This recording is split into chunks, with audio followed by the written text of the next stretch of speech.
Sir Aurai, Katra और अन्य इलाकों में क्या स्थिति है बाढ़ की फिलहाल?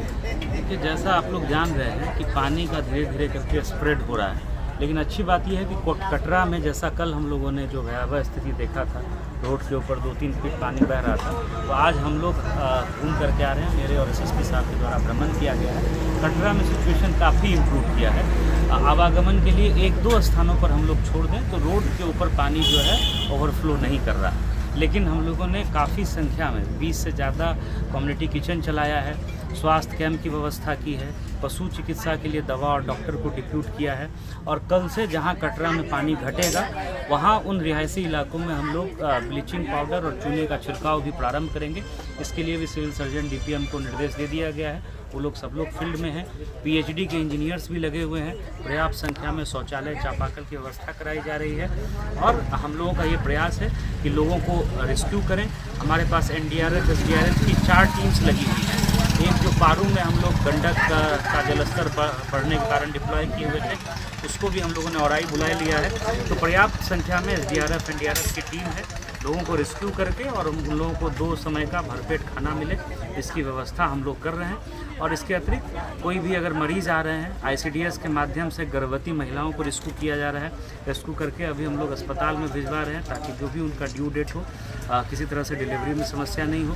तो आईसीडीएस की टीम भी मुस्तैद है, सारे एडीएम्स भी यहाँ पर लगे हुए हैं। और जहाँ भी आवश्यकता होगी हम लोग कम्युनिटी किचन खोलेंगे, चाहे मानव के स्वास्थ्य की चिकित्सा व्यवस्था की ज़रूरत हो, पशु के स्वास्थ्य की चिकित्सा व्यवस्था की ज़रूरत हो, या 2 समय का जो भोजन होता है भरपेट गर्म खाना, चावल दाल सब्जी, ये हम लोग, जैसे अभी हम लोग यहाँ खड़े हैं, यहाँ हम लोग देख रहे हैं कि विस्थापित होकर के लोग रोड पर आकर के यहीं आसपास में रह रहे हैं। तो यहाँ हम लोगों ने कम्युनिटी किचन खोल दिया है। तो सारी तैयारी हम लोग की, हम लोग फील्ड में हैं और किसी तरह की कोई समस्या नहीं हो, ये हम लोगों का प्रयास है। एक जगह जो है लखनदेई नदी पर जो है पुराना एक तटबंध था, उसके ब्रीच होने की शिकायत आई थी जमींदारी बांध पर। तो उसमें प्रधान सचिव महोदय से मेरी बात हुई है। एक्स्ट्रा टीम पटना से रिसोर्स के साथ मोबिलाइज कर दिया गया है। और जो बूढ़ी गंडक की पूरी परियोजना देखते हैं, कार्यपालक अभियंता मुजफ्फरपुर में बैठते हैं, उनको भी रुन्नी सैदपुर के जो एग्जीक्यूटिव इंजीनियर हैं उनकी सहायता के लिए वहाँ उनको भेज दिया गया है। तो उसको भी जल्दी हम लोग देख लेंगे और आगे किसी तरह से समस्या नहीं हो, इस पर पूरी हम लोग की नज़र है। सर गंडक नदी से भी जो जुड़े हुए क्षेत्र है वो भी प्रभावित हो गए हैं पारू, साहेबगंज, सरैया इलाके में? नहीं, गंडक नदी अभी पूरे हमारे ज़िले में खतरे के निशान के आसपास है। जब 1 से 1.5 मीटर खतरे के निशान से नदी ऊपर चली जाएगी तब समस्या जो है होना शुरू होगा। इस सीजन में भी आप देखिएगा, जो ये बरसात का सीजन रहा है, जो अभी वर्तमान नदी का लेवल है हमारे ज़िले में गंडक का, उससे 1-1.5 मीटर पहले फ्लो हो करके नदी जो है पानी निकल चुका है। तो कहीं कोई खतरे की बात नहीं है, तटबंध हमारे सुरक्षित हैं। जो लालगंज डिवीज़न के कार्यपालक अभियंता है उनकी पूरी टीम है, हम लोग के प्रशासनिक पदाधिकारी हैं, एसडीओ लगातार भ्रमण कर रहे हैं। तो आज भी एसडीओ वेस्ट वहाँ गई हुई हैं। तो गंडक के क्षेत्र में कहीं खतरे की बात नहीं है।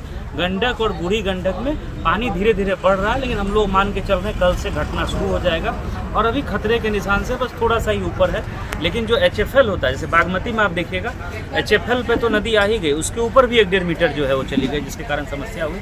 तो अभी वहाँ पहुँचने में 1.5-2 मीटर जो है और ऊपर चढ़ना होगा नदी का जलस्तर। लेकिन वैसी स्थिति हम लोग गंडक या बूढ़ी गंडक में हम लोग मान करके चल रहे हैं कि वैसी स्थिति नहीं आएगी। पूरे सिस्टम पर, पूरी परिस्थिति पर हम लोग की नजर। बागमती से सब कितना जगह प्रभावित है, लगभग कितने गांव प्रभावित होंगे? अभी डिटेल आप लोगों को दे देंगे। जैसे औराई में टोटल आपका कितना पंचायत हो जाएगा सर? हाँ, अच्छे हिसाब से। और कटरा में भी हम लोग जो है मतलब वो आंकड़ा आप लोगों के साथ शेयर कर देंगे। वहाँ भी 6-7 पंचायत प्रभावित है। तो हम लोग घूम करके देख रहे हैं और सारी व्यवस्थाएं इंश्योर कर रहे हैं। डिटेल दे देंगे।